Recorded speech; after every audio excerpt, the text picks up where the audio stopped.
Locked On Rays, your daily Tampa Bay Rays podcast, part of the Locked On Podcast Network, your team every day. Welcome into another edition of the Locked On Rays podcast, and we are proud to be joined by Jeff Ellis, who is the host of the Locked On Guardians podcast, and you can find him on Twitter at Jeff MLB Draft. Jeff, I know, well, we should all know that the MLB Draft, the 2022 MLB Draft is right coming up. Is this like your Christmas? Are you as pumped as anybody right now that this event is happening over the next couple days? It's always a weird feeling because it's like it's this mix of dread and also like excitement. It's really unlike anything else. The brag part of the time is like back when before Scout folded and 24/7 got rid of baseball, I was like a national guy. So this was like kind of a crazy time. Like I remember doing 50 over a 4-day period, doing like 50 or 60 radio spots while trying to like contact with agents and my people, the people I talked to who were involved with teams. And you try to do, your best mock possible. And it's just like to go back. It's like my strongest mock ever was that first year at Scout. I tied for the most picks, right? And it was also, that was the year I remember it's the fun. It was back before it was like a huge thing and a lot of people did it. So it's like I got to be on John Stashauer's radio show, like on ESPN across the country. It was a cool thing. But now that, it's great to be at Locked On, and I'm happy to have a journalistic job, honestly, with baseball when it comes to it. And I still love the draft. So my listeners get stuck listening to a lot of draft takes, but it's a little less stress. So it's not quite as nerve wracking. Now it's just kind of like, I put out my final big board. I had done some like ones through the podcast throughout the year, but I sat down and wrote it out. Just last night I posted it. So it's a little more laid back, but it's weird because when you spend this much time and effort, you're really excited for it, but then you're also really excited for it to be done at the same time. How soon after the 2022 MLB draft do you look forward to the 2023 MLB draft? Because that's always the joke with the NFL, is that like the minute after the last pick is complete, that Mel Kiper and Todd McShay and all the others already have their 23 big boards up and running, so to speak. So I don't necessarily have the big board up and running unless, sometimes you're right. Like Adley or Rushman, like immediately went to one. Like I felt comfortable with that. Casey Mize for me went right to one, and you can judge whether or not I was right there. Like those are guys, but mostly it's honestly like if you were to, like I said, I posted on, I have like a blog spot now, just because again, it's more of an addiction than anything else. I have to still talk about the draft.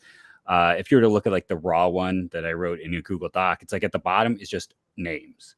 So honestly, it's like right now, pardon the random voice issue there, but right now I have just names. Like I have my 2023 document. If someone is popped, if someone is interesting, I mean, honestly, Dylan Cruz is probably that guy, like as you talk about next year. And he was my number one outfielder in the 2020 class before he enrolled. Like he was the guy who I felt very confident about. I liked him more than Hassel and more than Veen. And I'm trying to think there was even before Hassel and Veen, there was like, and Hendricks who went to the Reds, but there was, I feel like another like really toolsy guy who was also high on the list that I'm kind of blanking on.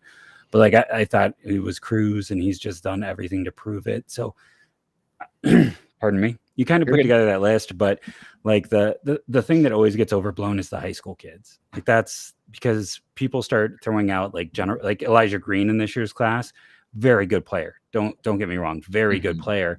But like he got people last year at this time were like, he's a generational talent. He'd be the top player if he was available in the 2021 class. And it's like, no, like, because we haven't really dove into him. It's, the same thing with so many guys that kind of get that label and you'll hear it, but you may not hear it as much because I do feel like Dylan Cruz, this is already like his draft to lose when it goes. But yeah, I mean, you're kind of, if you're doing it right, you're compiling things to the side while you're compiling this year. And then I just roll to the next sheet. And then honestly, I go and I'll pull out my, I'll pull out my 2020 draft list and then just copy paste all the names of the guys who went to school over to my new document. So even if they haven't like Alex McFarland at University of Miami, he hasn't been the most successful guy.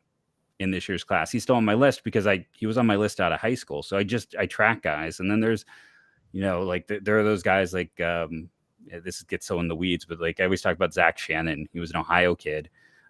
He and Cameron Vergara were the top guys. Vergara being a second round pick of the Rays to tie it back around a few years ago. And the last Ohio kid to really go highly, I think that high in the draft was Vergara when he went to the Rays a few years ago.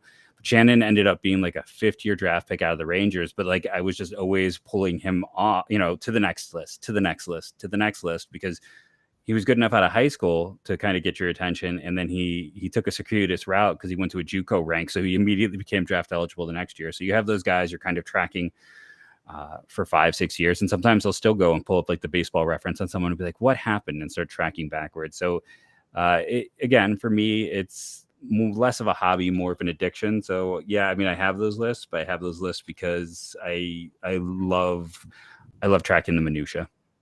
Understandable. So generally, how does this year's crop of talent for the 2022 MLB Draft compared to 2021? About the same, a little bit stronger, a little bit weaker? How do you evaluate that as of right now? I think like the top of it is probably a little bit deeper. That first tier is though I would argue the past few years there really hasn't been a tier 1 type of player. And the reason I say that is, I mean, I absolutely like Drew Jones could be better than his dad. His dad was on a Hall of Fame track before he hit age 30. So like, don't view it the wrong way, but there's also some risk to that profile. Like when I'm talking about a tier 1 guy, for me, that's been like Rutschman, where like I didn't see a route for him to fail outside of injury. And typically it's harder for a high school guy to be there. Like that's when you have that elite college player is kind of because you just, it's safer. It's the Strasburgs. It's the guys like that where you have enough data and you have enough exposure. Now that second tier is honestly for me about 7 guys deep. Jacob Berry is 8th on my board. He's just kind of a slight step down for me. Like I know some people have him like in the 20s and other people have him in the top 5. But I think that top 7 is kind of the strength of it, and it's deeper than last year's grouping, and then it weakens out a lot. Last year's group was the best college pitching crop I had ever seen. This year's is the worst college pitching crop I have ever seen. So it's complete opposite ends, complete opposite spectrum. I mean, my top college pitcher, it's all projection. It's what Connor Prelip showed us before his injury, and it's 20 innings. I have like 3 guys in my rankings from the college ranks who threw under 30 total innings as starters in college, or maybe that's not true. I have 2 guys under 30 innings, and I think I have like 2 more who are essentially one and done years that weren't even like full years. So that is an issue. And then I'm more risk averse overall. So like it is a very deep prep arm class. And like from my first prep arm appears on my own personal board at 20, from 20 to 50, I think I've got almost just shy of 10 players, if not 10 prep arms. It's a good group, but I'm just more risk adverse with those type of guys in general. So there might be those who say it's just as evenly deep, but for me, it's deepest at the thing that tends to scare me the most. And it's, it does have good college hitter depth, and it has good catcher depth, which we don't often see. So those are some overall positives, but I think it's a little bit of a weaker class. It's probably the weakest class in terms of how people feel, since I want to say, I could get this wrong now, I believe the 2013 class, which was the Mark Appel first overall pick. Chris Bryant popped from that class. JP Crawford has turned into a good player. That was the Aaron Judge class. So sometimes Hunter Renfroe, like there's been a lot of good players, but that was a class that was kind of viewed to be a little bit weaker. And honestly, it just meant more of those kind of top 10 picks didn't work out. We saw kind of that situation. So I think it's a little bit of a weaker class. And then it just positionally, college bats better than a year ago, prep bats weaker than, again, that top tier is so good. It's just the depth isn't necessarily there with the prep bats, I would say. Prep arms definitely stronger. College arms definitely weaker. You mentioned college arms being maybe the weakest you've ever seen or covered. Is that correct? Yeah. Why? My 14 years. Do you have any reason or indication why this year is so, I guess, to put it not so nicely, god awful, or just why it's like, wow, why is it's so weak and barren? this year? So I think part of it is the moving back of the draft. Hmm. Because when we had it in June, it's like the rule of like 30 days after the draft.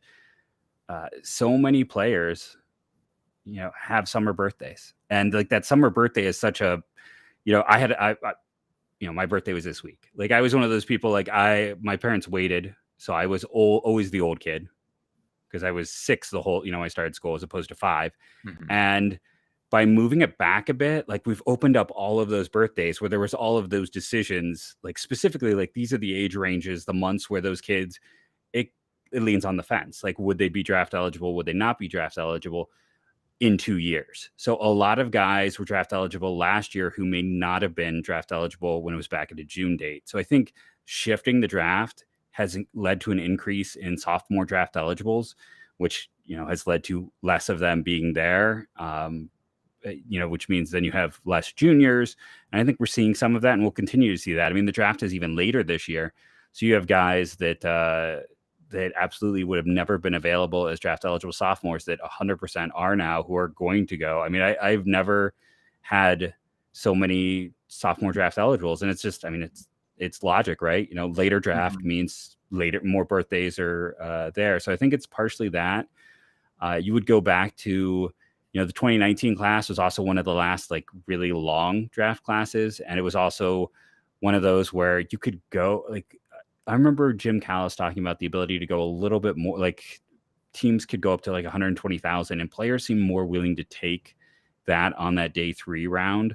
So you had a lot of teams who got a lot of talent out of that class. So I think next year's class, it should be a really interesting one, because it's the, kids who didn't go in the 2020 class, which is only 6 rounds, right? Or was it only 5 rounds? I can't remember. It's the Guardians always have their comp pick like the Rays do. So I'm like, they made 6 selections. So I think it was only 5 rounds.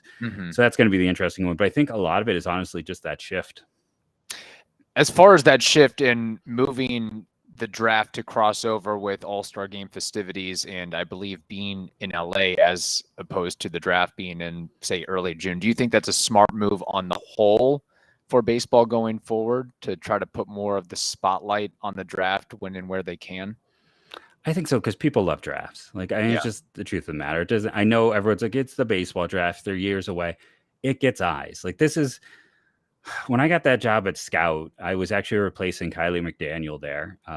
And we had the same editor, Melissa Lockard, who's over at The Athletic, like one of the best people I've ever met in this business. If she hears it, she should know that. I love Melissa. She was great.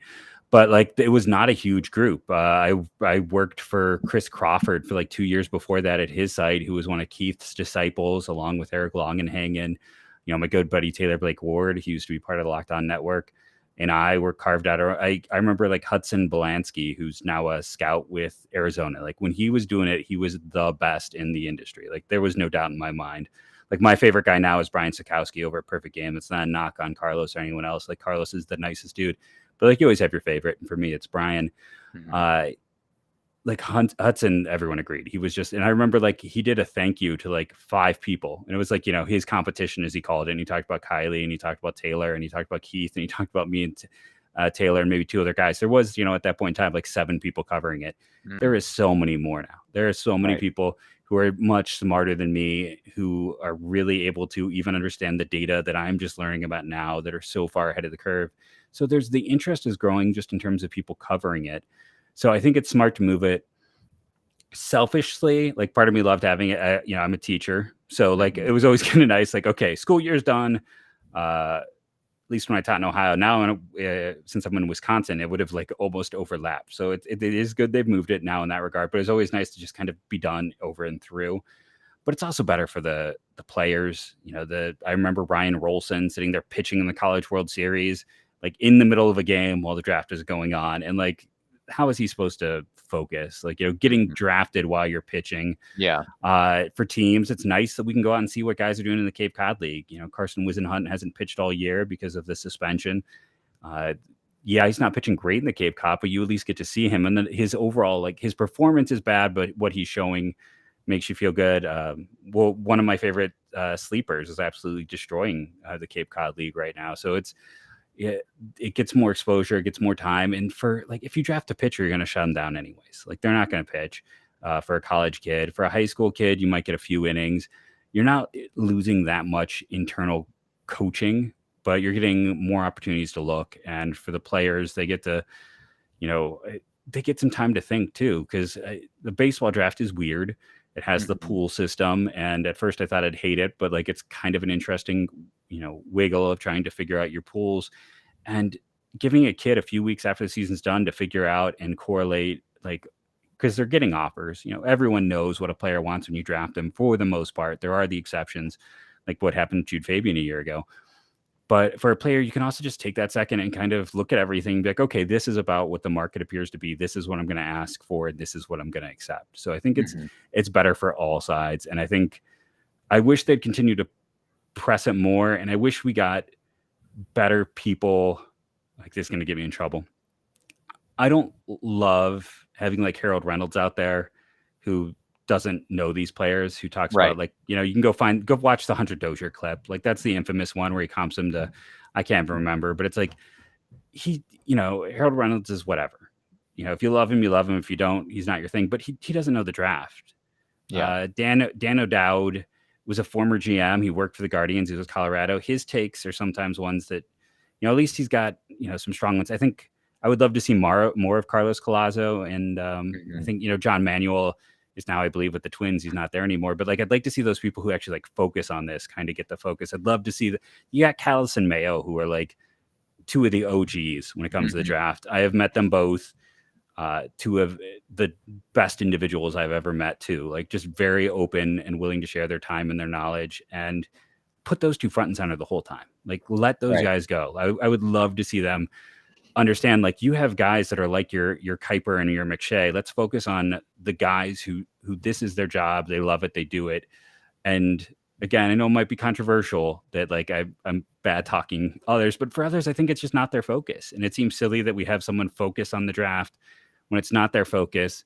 And then you have someone like Harold Reynolds talking about how a high school kid's going to be up in a year. And it just sets up bad expectations for players, for the casual fan, which is then making the draft seem even less relevant. So you want to do everything because it's easy to market drafts. We love drafts in this country. We do.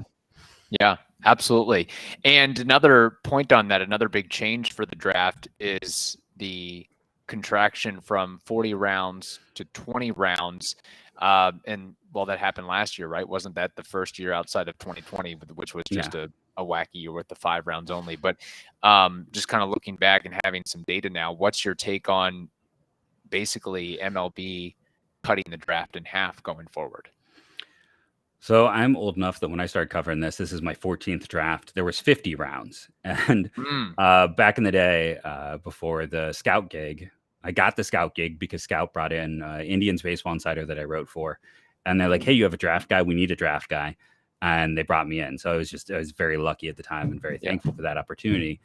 But when you did it in those 50 rounds, like rounds 40 through 50, I remember when like they drafted for Cleveland, the Dolans or the ownership group, like they drafted the son there. They drafted, it's you would draft anyone's family member.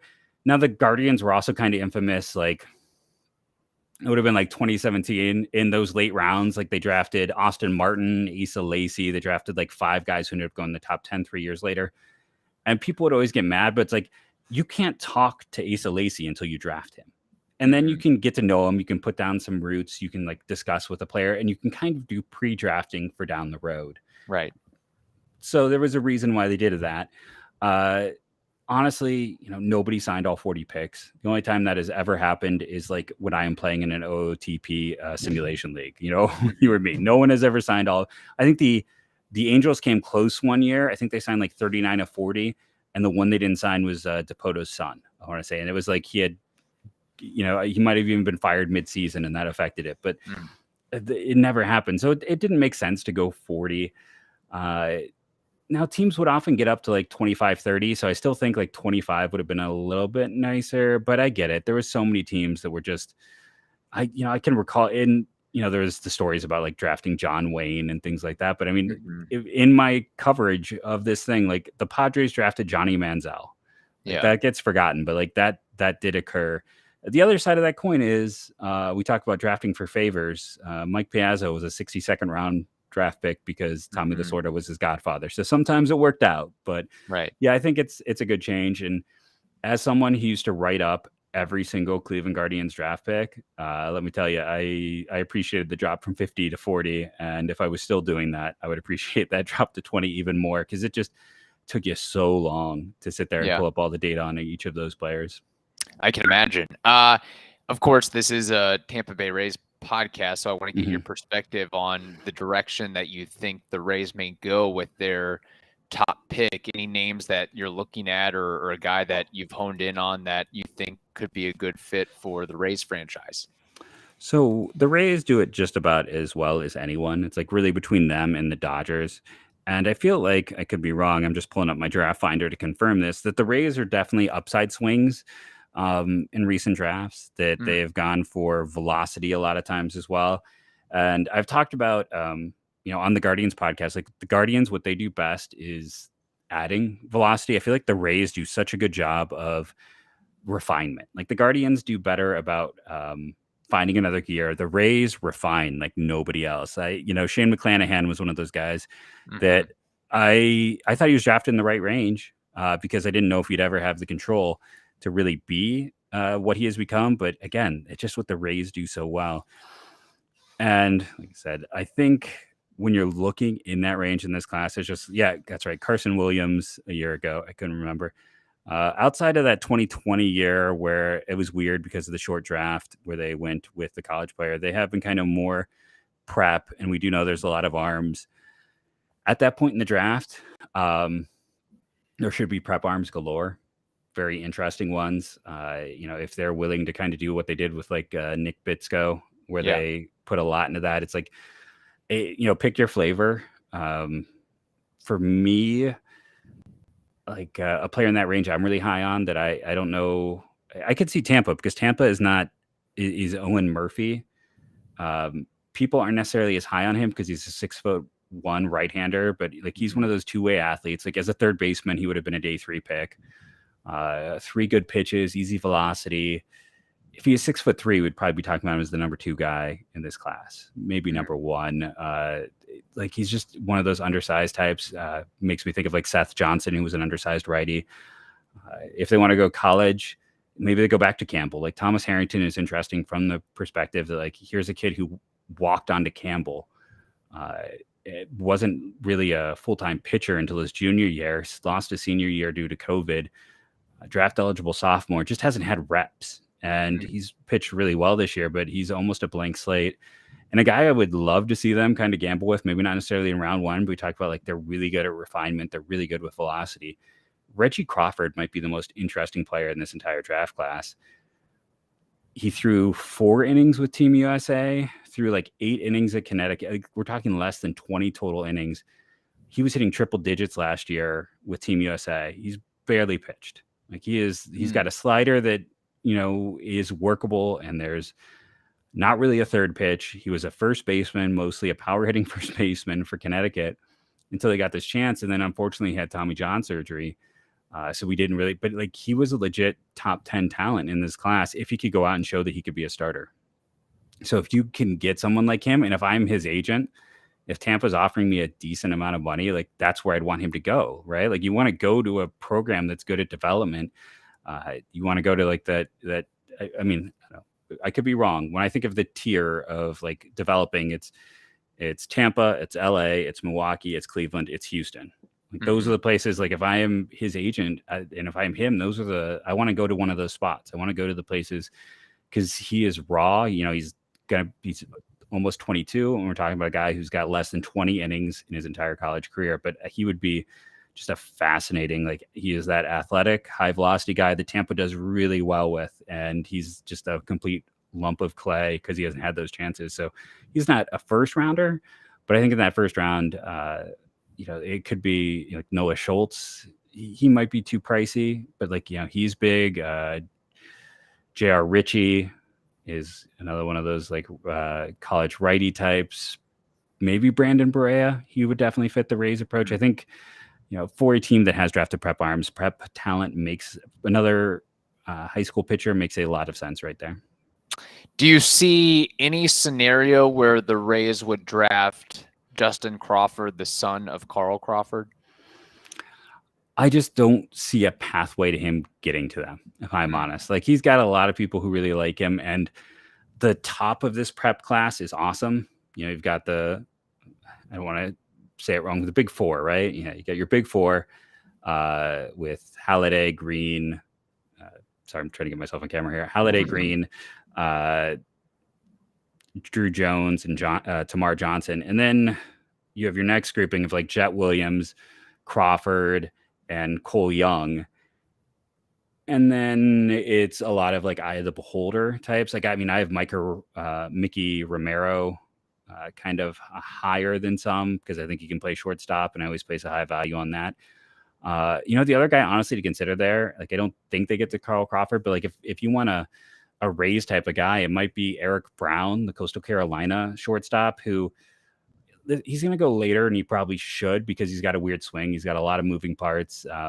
Zach Nito, another Campbell guy, also has kind of a leg kick, and you don't like the moving parts in any player, but Brown is just hit at every single level. He's an excellent runner. He's probably the best current defensive shortstop who's got like a top 3 round grade.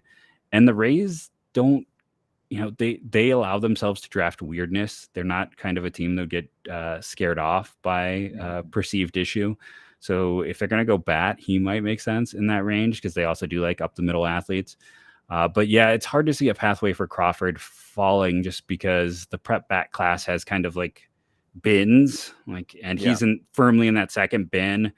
And then the third bin is like much for like, I don't know, I probably should know, but you write it over the course of days. I don't know if I have like 6 prep bats in my top 40. It's not, I do have 6 because there's definitely a top 7, but I don't know if I have 10. Let's put it that way. Like normally you have 10, 11, 12.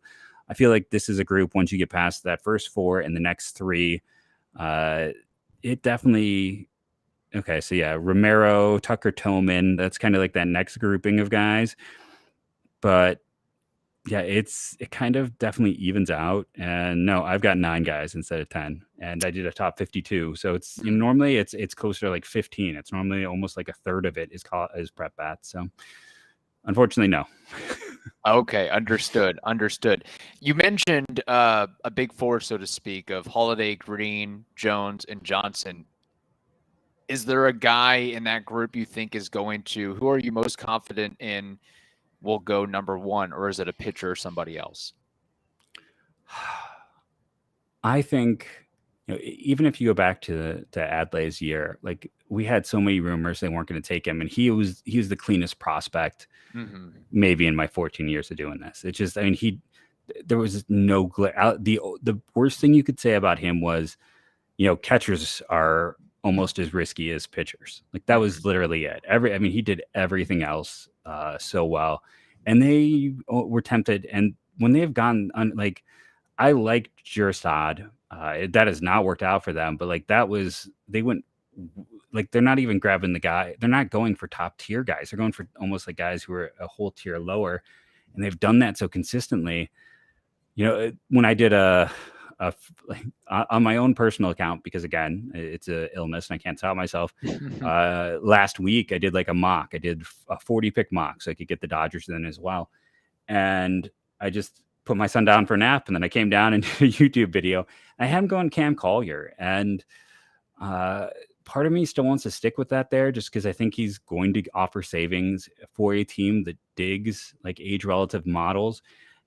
And he's my number 2 player. If he was demolishing the Cape, it would be close. 1 and 2 would be very close for me because he's supposed to be a high school junior. Like we're not talking about high school senior. A guy who's 17 as a junior, and he played very well against 20-year-olds this year. Like that's a very positive indicator. Now he doesn't have the ceiling of some of those other guys, but could he be a better Cabron Hayes? That's potential. I think you're kind of looking at something like that, but I wouldn't be shocked by him. I wouldn't be shocked by Jackson Holiday because as a system, they have no shortstops like anywhere. Elijah Green would be a bit of a surprise just because there's more risk, but I could also see, Brooks Lee, just because it's a rather safe profile again, and you can move him around a bit. So I do kind of look around, and I'm not sold on Jones being 100%. Interesting. Big picture here, who do you consider to be the biggest sleeper in this draft class, or if there's a name that you like a lot more than other prognosticators out there? Sorry, I just getting some static there. I want to make sure it's not showing up on your end. No, you're good. You Okay. sound fine on my end. Okay, just probably my bad headphones. So my guy this year that I am way in front of is Chandler Simpson from Georgia Tech. And I say that because I have him currently sitting at 33, and he's not top 100 on any other board as far as I know. So it is, I'm way out there, and I get that. And so the reason I am way out there is, first off, he might be the fastest guy in this class. He might have the only true 80 grade tool with his speed. He played shortstop at Georgia Tech this year, his first year in the ACC, and for large parts of the season, he led the whole country in batting. He hit over 400 for this year. He dominated the Northwoods League a year ago using wood bats. He also is, been exceptional in the Cape Cod League. And again, he's got maybe the best. When you look at like hardest players to strike out, you go and you look at that in the NCAA database. They list the top 25. 22 of them are small school guys. Like that's more of like something you see. And then you have like John Kasevich from Oregon. You have Chandler Simpson, and then I think Luke Hancock from one of the Mississippis were the only Power 5 conferences. And again, first year in a major conference coming from the JUCO ranks, played shortstop, got put in a hard position. He's probably going to shift to center field as a pro. He has 20 grade power. There is no power at all there. And I think that's part of the reason why he's low, but elite contact rates, like I said, legit 80 grade speed. He has hit with wood bats. He's hit against top competition. He's been a high level performer. He walks too. Like there's on base skills. He'll probably find his way into a few doubles, but he might not. If you were to play a full 10-year career, he may not get the double-digit home runs. So how willing are you to take the slap hitter with elite traits, though? Like I said, again, his contact rate is phenomenal, and we kind of see more and more the importance of that. And I don't know, I look at him and I see a worst case scenario. Yeah, he's got to learn center field. That's not his natural position. But I think with his speed, and he's got the arm to have played shortstop, he would have a plus arm there. You give this kid time with his contact ability, with his speed, with what he can do. Like there is a lower end or a mid-range outcome. A lot of players who talk about a mid-range outcome is probably a quad A type. Like his mid-range outcome, just because the contact rate and speed and potentially playing a premium position in center, is like a ninth hitter. Right? Like a guy who's maybe a suboptimal bat, but brings speed and, is not a windmill up there.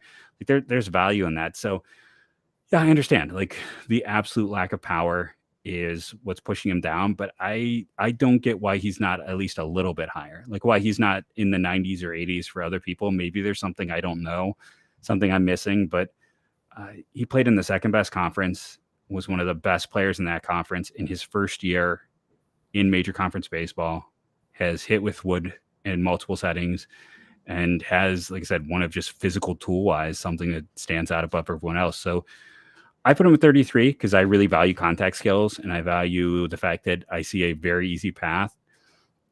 Like he even has a lower outcome where it's like he's just a really good bench bat, where he's an elite pinch runner. He can come in and handle multiple positions. He can probably play all three outfield spots. He's a former shortstop. Maybe we can have him play a little bit on the infield.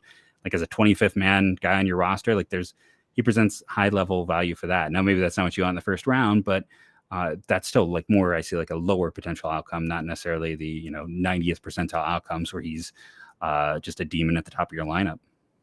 Now, flipping the script a little bit, who do you consider to be the most overrated player in this draft class? So when I was going through lists, I think the guy that I am lower on, there's two that I'm kind of lower on than most. And there are a pair of pitchers. One is Blade Tidwell from Tennessee, because, he didn't pitch this year hardly. We got, 39 total innings.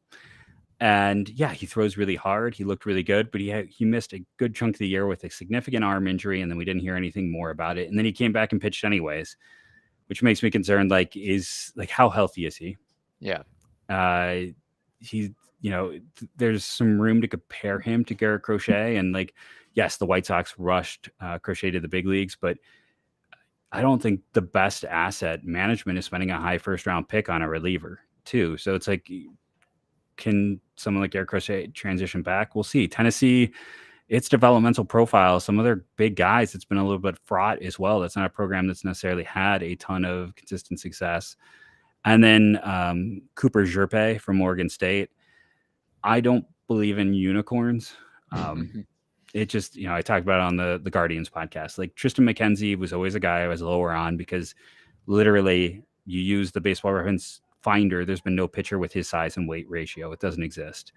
Oscar Gonzalez, because of his profile, those guys don't exist. They're the only offensive player who's consistently successful with walk, strike, and ground out rates like Oscar Gonzalez has shown is Lewis Robert with the White Sox. Like I don't go for so. Jerpe being somewhat cross-body, it's like there's no starter who does that. It's only relievers. He throws like a reliever. Now he's got the plus secondary offerings. Maybe there's more, but you're betting on him being something that there isn't. And it's also kind of the same reason. Like I thought I'd have Noah Schultz much higher on my list. To give you a third one, keep going with pitchers.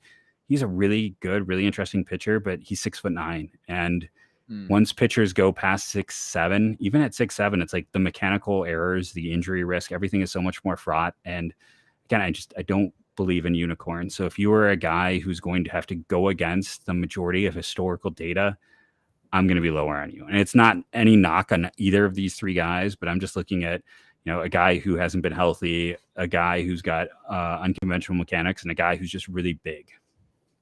I see. This is a question I think I consider to be kind of a fun one, but fast forward 15, 20 years from now and looking back at the 2022 draft class, which player do you think will wind up, position player, pitcher, whatever it may be, will wind up with the highest career WAR, wins above replacement, from the 2022 draft? Is there a name that you have in mind? So essentially the best MLB career for all intents and purposes. And I think okay, so the obvious one's Andrew Jones because he projects as a plus defender in center field and potentially a plus hitter. I think kind of if you want to get past that first tier of players and you're like, okay, who's the next one? You want to look for, again, that combination of like offense and defensive ceiling. And, I'm just kind of looking at my list right here. And I was trying to remember, I specifically talked about guys who I thought could overperform expectations. And I have so many guys. I'm just so I'll throw one out. Maybe Jacob Melton from Oregon State. Okay. Plus power, plus speed profiles. Well, above average power. I've seen some plus. I think he's closer to above average. A 1-year guy. He's older. Not the defender necessarily a Jude Fabian is in center field, but still, I think he can stick in that position and be. And see, maybe that doesn't lead to high WAR because he's just an average defender in center field. But if he moves to the corners, his WAR would definitely play up. And he's going to bring value with base running. He's going to bring value with on-base skills. I'm always intrigued by the guys who hit a major conference and just hit and can perform very well from the drop. I need to go back and look through my notes over the years. I always comment on it to see if that is something that is really my perception or not. But yeah, that might be the down the board guy. I was trying to see if there's anyone really down the board for me who could be that player. Max Wagner might be an interesting guy, just because he's another draft eligible sophomore. He go back to when he was a kid in Wisconsin, and he was the number 2. He wasn't even the top third baseman in his class. He wasn't. He was the 5th overall ranked guy. He didn't get an invite to the Cape a year ago, and then this year he hit 20-odd home runs. He's probably going to move to second base, but power production at an up the middle position. A little bit of an unknown. You're going to get him in the comp round or the second round. He's not going to go in the first, and there's a chance you get above average to plus power at a position you don't often see that as. So maybe that's kind of the deeper dive guy. Right. Okay, that makes sense. I see. One guy that he made a lot of headlines last year, and I guess may make a lot of headlines this year. Kumar Rocker. Where do you see him getting selected this year? So we know he had a minor shoulder surgery in the fall. That's come out. So I tell this story. When people got really mad a year ago, I told this story, and it's, not seeing the medicals until you draft a player is a huge deal. And, the Houston Astros didn't see Brady Aiken's medicals and decide not to sign him. Since they don't sign Brady Aiken the next year, they get the pick that allows them to draft Alex Bregman. Now, by having Alex Bregman plus also being bad and getting the pick that became Kyle Tucker, they also had extra money. That extra money allowed them to go out and sign Daz Cameron as a comp pick, which allowed them to trade for Justin Verlander. All because of bad medicals. If they sign Brady Aiken, none of that happens. The Astros, even with assistance, maybe don't win a World Series if that train of events doesn't occur. The Guardians the next year draft Brady Aiken, and he never gets above low A. It just, the health isn't there. So I think you have to be knowledgeable. You have to see the medicals. I don't know what Scott Boras is going to be willing to show. When it's all working, I mean, his consistency has always been an issue. He's probably a bigger name than he was a player, just because of the success he found. It's not to say he's a bad player. Like if he was fully healthy, he'd be in that upper tier in this class. I don't want it. But, he didn't reach that like number 1-1 type of guy for me. He was more of a solid guy you'd take more back into the top 10. And now it just, again, if I don't see the medicals, I wouldn't touch him because I just get too nervous about those things. And if it scared a team like the Mets off that much to not even sign him, then I mean, they didn't even offer him. Like with Brady Aiken, the Houston Astros offered him a different contract after looking at the medicals. And then it ended up costing them Jacob Nix as well, I want to say, who ended up going to the Padres maybe the next year because they had, deals in place and they didn't have that extra money anymore. So they decided to cost themselves 2 arms rather than give him the original talked about bonus. So in this case, the Mets looked at that medical and they weren't even willing to do that. They weren't even willing to come back and offer him. They offered him nothing. They decided it was too dangerous to sign him. So maybe if you're a team like Atlanta, who just went out and, was creative and made that trade and already had some draft capital, maybe if you're the Reds who have a ton of draft capital, it's worth the gamble. I don't think we see him go in the top 20. Now that I've said that, it definitely will happen. But I think it's just, again, unless you can really see the medicals, you can't feel comfortable going for him. Okay. Well, it's great to have some context there with Kumar Rocker and what the Astros did several years ago and how that train of events worked out for them very swimmingly there. Just kind of a general question here. Which college program do you think will have the most players selected in this year's draft class, if you have a rough estimate? It's probably going to be Tennessee, at least in terms of like high picks. I mean, I have 2 Tennessee guys in the teens, so 2 outfielders. Blade Tidwell, who I talked about, is also, going to go somewhere in that like, top 50, top 60 range. Ben Joyce, their closer. Listen, college closers have had terrible conversion rates, but we keep thinking this guy is going to be the one. We'll see if it is with him, but like this fast moving reliever, it never seems to work, but he could go pretty high. Vanderbilt will have a nice selection of players this year as well. When you look at some of the players that are on campus, and if you count Rocker as well, I don't know who's going to have the most. I'll tell you the team that's going to lose the most, and that's LSU, because you go through and you look at the top 40 players in this class. It feels like at least a quarter of the top prep players are currently committed to LSU. You talked about Justin Crawford. He's one of them, and there's more beyond that. So LSU will probably be the team that ends up getting like the biggest hit of talent because of all that prep talent that isn't going to go. But I think you would bet on probably Tennessee or Vanderbilt just in terms of who's going to have the most players. And then, a sleeper in that, Georgia Tech. I talked about my love of Chandler Simpson. Parada is going to go high. They've got a few others. Maxwell, their pitcher, he'd be a great Tampa. He throws 101, but no one knows where it's going. So he would be an ideal kind of guy to go down there and work. And then following up on that, which state will produce the most draft picks combined, high school, college, JUCO? I assume it's probably down to Florida, California, and Texas, unless there's some other sleeper out there like Georgia or Arizona or something like that. But if you had an idea of which state's going to really fit the bill for most players drafted across the board.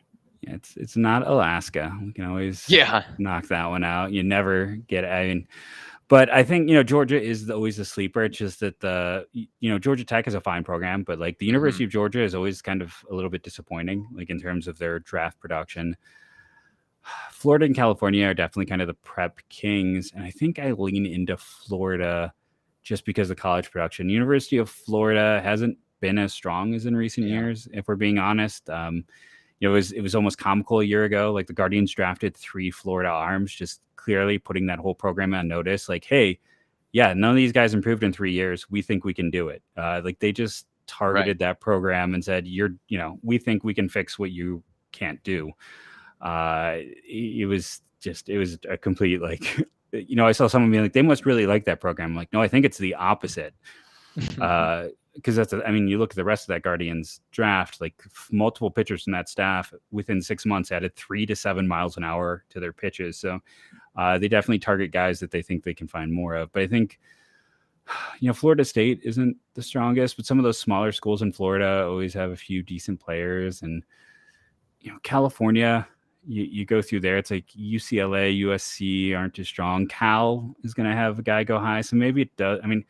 I guess at the end of the day, you just go California because it's huge. It's got so many things. It's like, you'll have Cal Poly will have 2 guys drafted. So I guess I'm changing my mind. I'm going to go to California. It's huge. There's always a ton of prep talent. And, even though the fact is the Cal Poly might be the most successful draft just in terms of high value, high picks, there's so many colleges that there's going to be names up and down, and especially when you get into that like day 2, day 3 range where some of the smaller ones go. Final question for you, Jeff, and throwing you a softball here. Who are you hoping that the Guardians take with their top pick? Who do you want them to target? I think my whole stance on this is I think they're standing there and waiting to see who falls. Like last year, Sal Frelick and Cleo Watson. Now, Cleo Watson has been a whole, maybe this is part of the reason why he fell because he has had his own issues this year. But Frelick and to a lesser degree, Matt McLean were like higher guys who fell. So I think they're kind of hoping someone slides.